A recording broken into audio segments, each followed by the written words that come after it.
बादशाह का मिजाज अच्छा था। वो नौजवान वजीर की तरफ मुतवज्जे हुआ और मुस्कुराते हुए पूछा, तुम्हारी जिंदगी की सबसे बड़ी ख्वाहिश क्या है? वजीर शर्मिंदा हुआ, उसने अपना चेहरा नीचे कर लिया। बादशाह ने हंसते हुए कहा, फिक्र ना करो, मुझे अपनी जिंदगी की सबसे बड़ी ख्वाहिश बताओ। वजीर ने घुटने टेक कर आजिजी से कहा कि बादशाह, अब दुनिया की सबसे खूबसूरत सल्तनत के मालिक हैं। मैं जब भी इस बादशाही को देखता हूं मेरे दिल में एक ख्वाहिश पैदा होती है। अगर इसका 10वां हिस्सा मेरा होता तो मैं दुनिया का खुशकिस्मत तरीन शख्स होता। वजीर खामोश रहा। बादशाह ने हंसते हुए कहा, अगर मैं तुम्हें अपनी आधी सल्तनत दे दूं? वजीर ने घबरा कर देखा और आजिजी से कहा, ए बादशाह, ये कैसे मुमकिन है? मैं इतना खुशकिस्मत कैसे हो सकता हूं? बादशाह ने फौरन सेक्रेटरी को बुलाया और उसे 2 हुक्म लिखने का हुक्म दिया। बादशाह ने पहले हुक्म दिया कि इसकी आधी सल्तनत नौजवान वजीर के हवाले कर दी जाए। दूसरे हुक्म में बादशाह ने वजीर का सर कलम करने का हुक्म दिया। वजीर दोनों हुक्म पर हैरान रह गए। बादशाह ने हुक्म पर महर लगाई और वजीर की आंखों में देखते हुए कहा, तुम्हारे पास 30 दिन है। आपको उन 30 दिनों में सिर्फ 3 सवालों के जवाब तलाश करने हैं।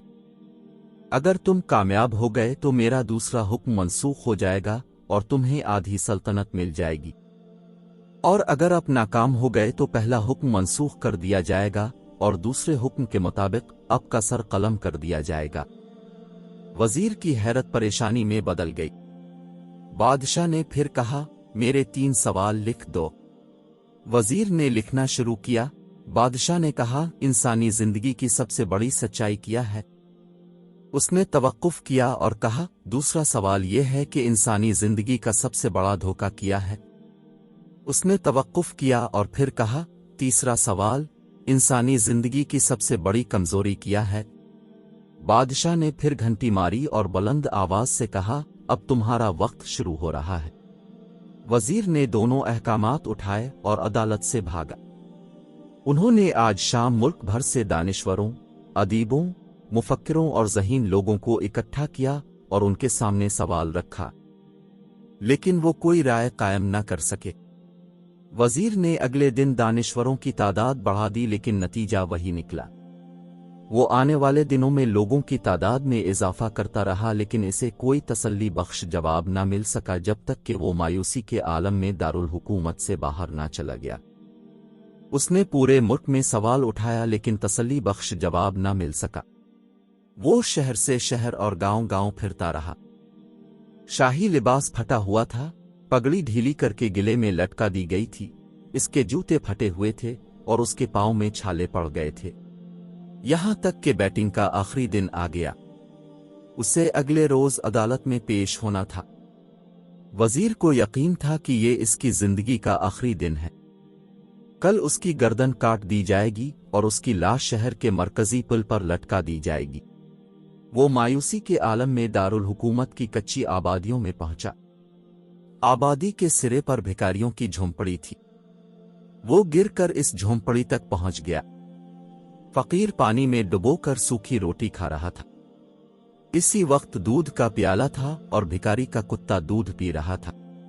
भिखारी ने वजीर की हालत देखी, हंसे और बोले, जनाब, आप सही जगह पर हैं।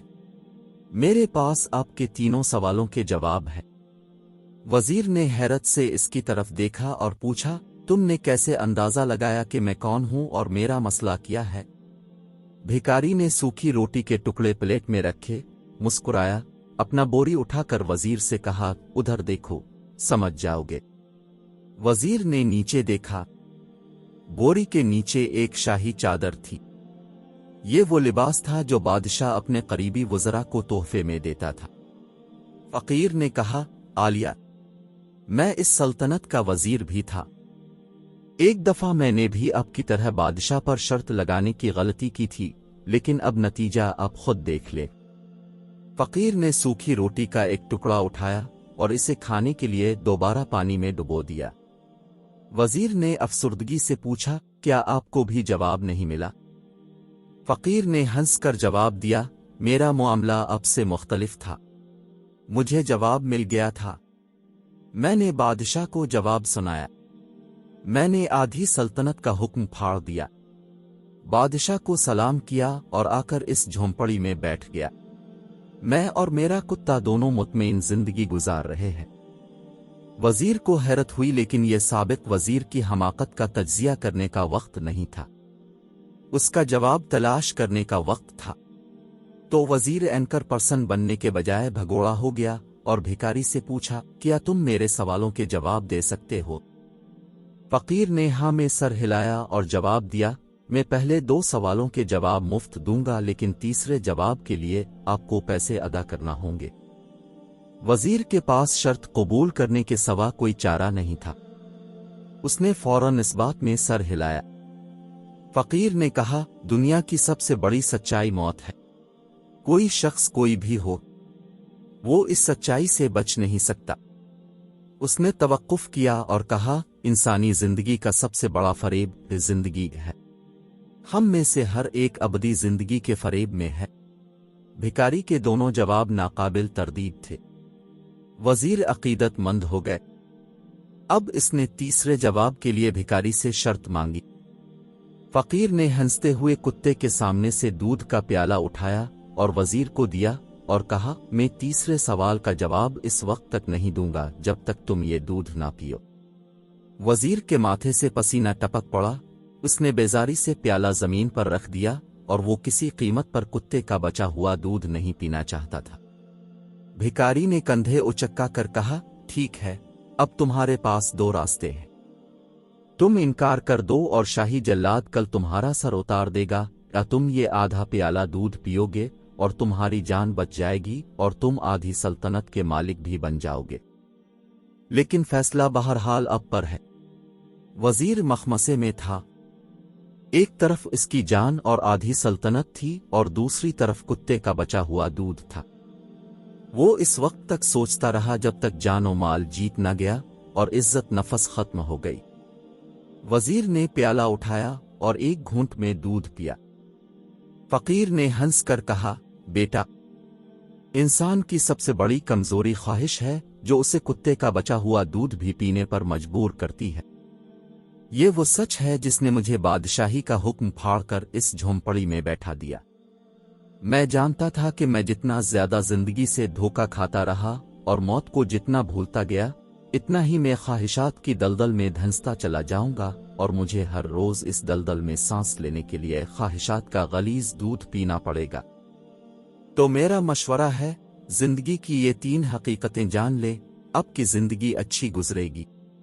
وزیر نے شرمندگی اور خود غرضی کا تحفہ لیا اور فقیر کی جھونپڑی سے نکل کر محل کی طرف چل دیا۔